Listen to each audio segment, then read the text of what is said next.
Hey everybody, and welcome back to Linear Algebra Online.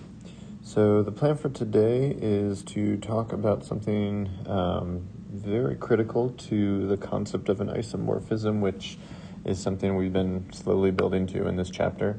And it's the concept of being one-to-one and onto. And I actually teach these things way back in Algebra 2, but I know that a lot of you probably either have forgotten those things or maybe didn't learn it when you took Algebra 2 or something like that. So, and we're going to do it on a much harder level, honestly, than I would teach it in Algebra 2. So the concepts are fairly straightforward. So a transformation from like V to W is called one-to-one if T maps distinct vectors in V to distinct vectors in W, okay?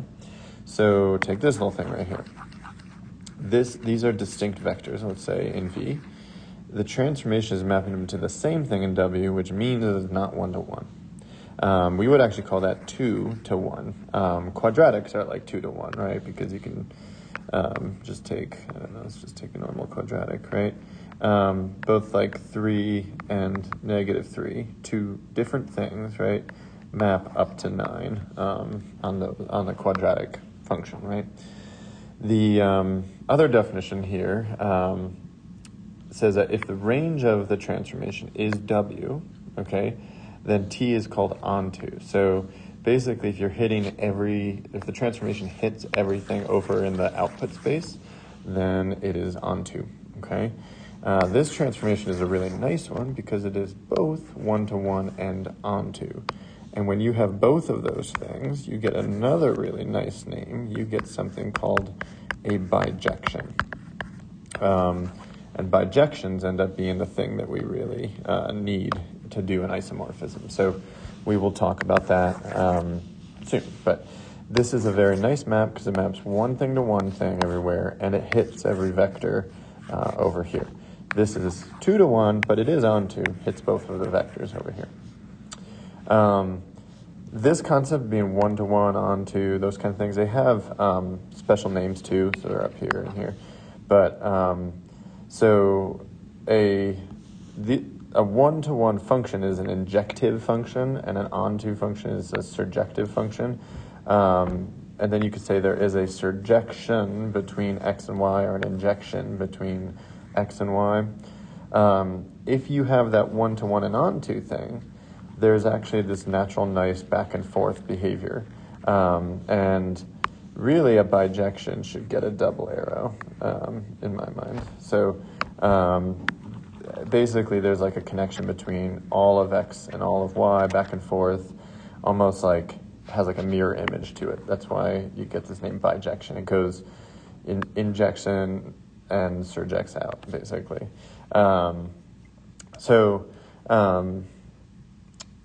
the one-to-one functions are the injections, injective functions. Onto functions are surjective functions, and if you get both of them, you get a bijection. Okay.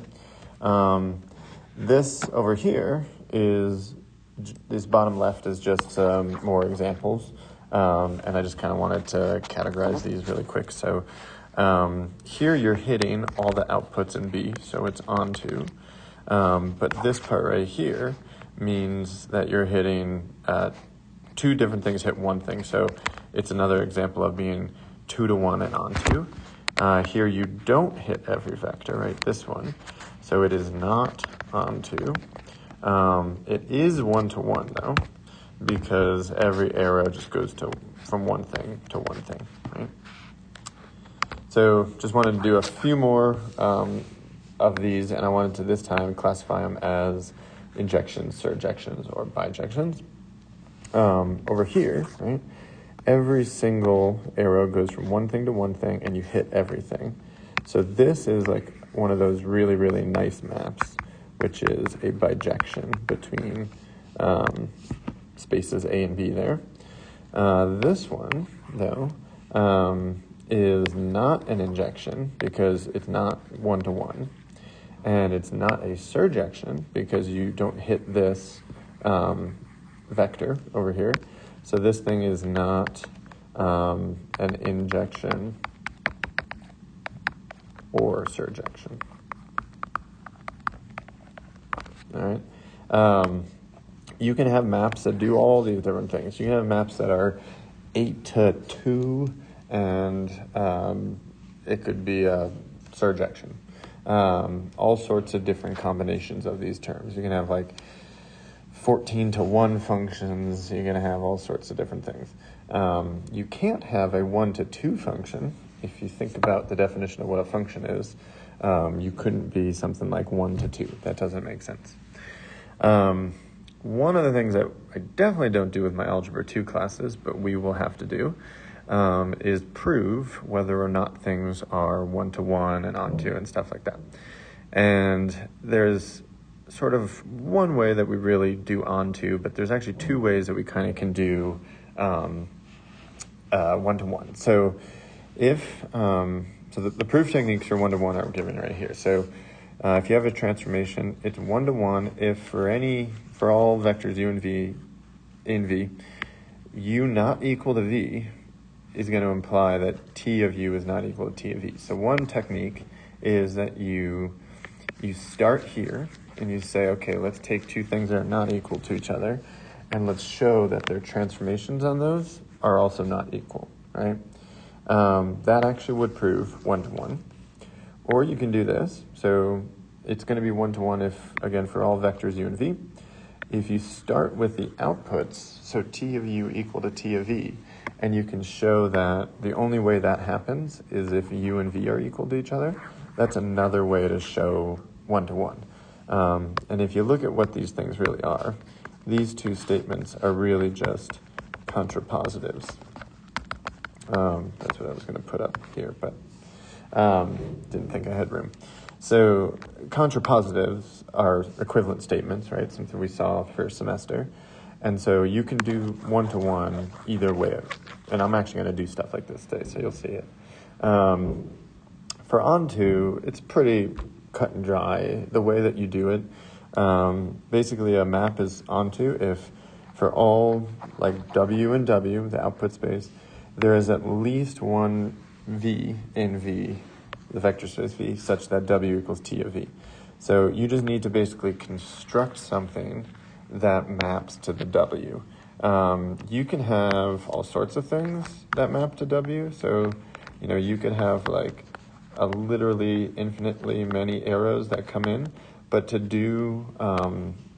prove these things, you just need to sort of unpack one and just say, hey, any arbitrary vector I pick over here is going to have some sort of thing that maps to it. And it always felt a little funny to me when I did these problems for the first time because I felt like I was kind of being not rigorous because I would just like come up with one. But that's all the definition is. It's just there is something that maps to it. That's all you need. And so you'll see when I get into some examples. But that's basically how we prove onto. So to start off, I don't really want to get into a ton of crazy complicated examples right off the bat. I think these 2 are fairly straightforward and help kind of see how we could argue which ones are here are 1-to-1 and onto. So 2 different maps, one going from R2 to R3, just given by you pop this 2D vector in, you get this 3D vector out. And then another map, which is the differential operator map, which you're taking the derivatives of cubics, you're getting quadratics, and it's just defined by the derivative on p, right, whatever the polynomial is. All right, so for A here, the first thing I'm seeing is it's pretty clearly not onto, right? It's not onto because where are things like k hat, right? K hat just doesn't exist in here. You're always mapping to something that's just defined in terms of x and y in the first 2 components. You're never going to get a 1 or a scalar of 1 there, right? So it's not onto because you're mapping into R3, but you're never getting out of actually the plane, right? It's like you go from 2-dimensional space to 3-dimensional space, but you're still staying down here in 2-dimensional space. You're never going up into K. That just like doesn't exist in this transformation. So it's not onto, right? For the 1-to-1 part, okay, I'm going to do what I kind of said on the last page. I'm going to let t of x1, y1 equal t of x2, y2, right? And I need to show that x1, y1, that vector, is equal to x2, y2, that vector. That's just using this. It's saying that if you have t of some vector equaling t of a different vector, then those two inside vectors just have to be the same. So what I'm going to just do is I'm going to just literally work with the definition of this transformation. I'm going to do, so I'm going to have 2 x1, and then x1 minus y1, and then 0. This thing then has to equal 2x2, x2 minus y2, and a 0. And so from that, we see x1 equals x2. And if x1 minus y1 equals x2 minus y2, and x1 equals x2, notice y1 has to be y2, right? So that means that we basically got it, right? We've shown x1, let's do it this way, x1, y1 equals x2, y2, and so that kind of proves it, right? That means it is, yes, yes, it is 1-to-1, okay? For B, it's pretty clearly not 1-to-1, right? Because you could do the derivative of 0, and it equals the derivative of 2, which is both equal to 0, right? So it's clearly not 1-to-1, right? You just need to come up with some counterexample there, which does that. For onto, right, every quadratic can be recovered by a cubic, so it has to be onto, right? There's no quadratics that aren't the derivative of something, right? That's the idea here. And, if you wanted to, you could formalize this. You could say take the derivative of a plus bx plus cx squared plus dx cubed, and just based on, like, this instruction here, right, we know that that is the same at, what that equals, right, is b plus 2cx plus 3dx squared. And B, C, and D are all arbitrary, right? And so, you'll recover all quadratics. You could, like, formalize that with some more words, but you don't really need to do too much there. You can just argue that, and you've got it. So yeah, this map is not onto, but is 1-to-1. This one is sort of the opposite. It is onto, but it's not 1-to-1. I wanted to do just one more, and it kind of uses something we talked about before, and so I think it's kind of neat to see it here.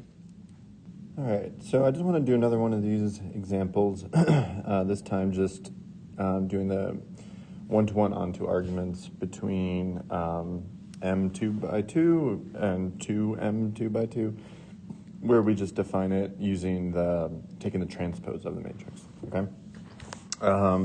So for 1-to-1, all right, I'm going to do the same kind of thing where I'm going to say, okay, let's assume t of A equals t of B, and we show that basically A has to equal B. T of A is just t, right?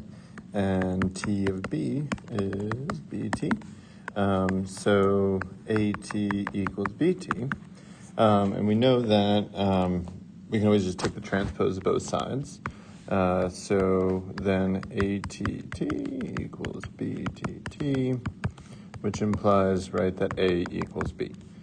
So T is 1 to 1. The transformation would be 1 to 1, right? For onto, I would just say note the only matrix you can transpose and get 0 is the 0 matrix, right? So, in this transformation, right, the kernel of it is really just the 0 vector. It's just like one thing, right? And so, like, you could say, like, hence, T is full rank. So it must be onto, right? Everything basically has to get transferred. The 0 vector is going to go to the 0 vector and things like that. But the 0 vector is something that needs to be over in the range space here. And yeah, everything gets transferred somewhere. You can basically get any matrix by transposing another matrix, right? So it's onto, it hits every 2 by 2 matrix, and it is 1 to 1. All right, so that last part of that last problem, I kind of was getting into this concept. So it actually is true that if a linear transformation is 1 to 1, that's going to happen if and only if the kernel of it is 0. This is a very, very powerful result. So if you want to also find if something's 1 to 1, you could also just argue about the kernel. If the kernel of that transformation is 0, it's going to be 1 to 1. That's like really powerful. And it probably isn't that surprising too that if the rank of the transformation is basically full rank, if you send everything over to W and everything in W gets hit, then it's onto, right? That's how I sort of argued this one, right? So I just want to formalize those ideas and just prove those. Well, I'm going to prove this one, but this follows very naturally, just if you do like rank theorem dimension arguments to get there. And so, yeah, let's do it. It's an if and only if, so we've got to go in 2 directions. All right, I'm going to prove the forward direction first. So I'm going to assume T is 1 to 1 and show the kernel of it is the 0 vector, okay? So I'm going to let V be in the kernel of the transformation. So T of V equals 0, okay? Then I could say something like since, so we do have that T is a linear transformation. That applies for both a forward and backwards direction. So since T is linear, right, T of 0 is equal to 0. It's going to send the 0 vector, the 0 vector. So T of, well, I'm going to add, actually, let's do that. So T of V equals 0 with T of 0 equals 0 implies, right, that basically I'm just going to do substitution here, right? I'm going to substitute that in there, right? Implies that T of V equals T of 0. And then I can just use the definition of 1 to 1. Since T is 1 to 1, this implies V equals 0, right? That's like one of our techniques. If we have this and 1 to 1, then it implies V equals 0. So I should maybe add to that the only thing, we just picked an arbitrary V in the kernel, and we just showed that that V is only equal to the 0 vector. So we've really done it. So we've shown that the kernel of this transformation is really just the 0 vector. That proves the forward direction. For the backwards direction, we're going to assume the kernel of T equals the 0 vector and show that T is 1 to 1, okay? And to do that, we're going to do the same kind of thing that we've been doing with 1 to 1 proofs. So we're going to let U and V both b and v, and t of u equal t of v. We show that u equals v. If we do that, we've shown that it's one-to-one. So this is kind of the cool trick here. So notice t of u minus v, right, is because just t is linear. This is why I can do this. Is going to equal t of u minus t of v, right? But t of u equals t of v, right, by our assumption up here. So this whole thing equals 0, right? Then let's see, I'm just thinking about color. Since t is linear, this implies u minus v equals 0, right? Because if I'm going to the 0 vector, what I started with had to be the 0 vector. And of course that does it, right? U equals v, and that proves one-to-one. So that's it. So it's a really, really, really powerful result. Basically, it formalizes what I just sort of used over here. So I wouldn't really call this a proof because I hadn't really used it yet, but or I haven't shown this yet. But now we can use this as like a real proof if we just cite this thing, right? If you have a linear transformation, it's one-to-one if and only if the kernel of it is equal to 0, and its corresponding theorem, I'm going to say, is that T is onto if and only if the rank of it is equal to the dimension of the output space W there, okay? So that's a really, really powerful result and a really nice one. So one more really, really, really powerful and really important result is that a linear transformation is invertible, okay, which is really powerful, if and only if it is one-to-one and onto, okay? And I'm not going to go through the proof of this because it's kind of long, but there is a proof, and I really suggest you read the proof on page 492.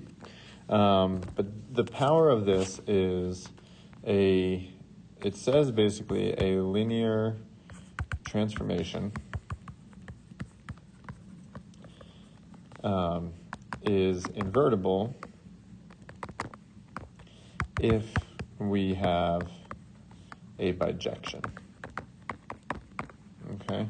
And bijection, again, just being a map that is one-to-one and onto.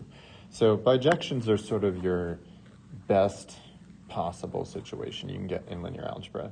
If you can build up maps that are one-to-one and onto, then you have an invertible map. And that lets you do all sorts of things. And that's going to let us do what we're going to talk about soon, which is isomorphisms are really just these bijective maps between two spaces. And it's going to let us do things like where we have a transformation, maybe like P2 to R3. So you can build a bijection between these spaces. And by building a bijection between these spaces, it really means that you can kind of go backwards and forwards. Sorry, I did that wrong. Backwards and forwards without like losing information or anything like that. The dimension of this is equal to the dimension of this. And there's this really powerful concept in mathematics where it says, if you can do this theorem, which is big, really, really big theorem, then it really means that like the two spaces V is basically equal to W. P2 functions and behaves the same way as R3. And so in that way, this is the formal symbol. You'll see it defined soon. But we say that, whatever we do here is going to also work over here. And that's really powerful because now it's actually formalizing why we can do things like take, the quadratic 1 plus x squared and write it as 1, 1, 1, right? 1, 1, 1 is really an R3 thing, but it turns out that we can go back and forth between these, and 1, 1, 1 is the thing that goes to 1 plus x squared, right? So very, very, very, very, very useful theorem. you can't get much nicer in a sense than this theorem. This is basically the best one. And I really do suggest you read it. It's kind of long, it takes a whole page, but I think it's a very a good proof to read and goes over really in good detail of all the different parts that you need to prove this thing. It is an if and only if, so you're doing a forwards and a backwards direction. And when you prove the invertible part, so when you go from here back to invertible, you have to show that there exists a map that you compose it with T and get the inverse, or the identity, sorry, and the identity map. And the map also has to be linear. So there's a whole nother part in the proof where when you go back, you don't just construct the map, you have to construct a linear map that does this thing. So it's quite a bit to show. And I thought about putting it in this video, but I think it would just be way too much.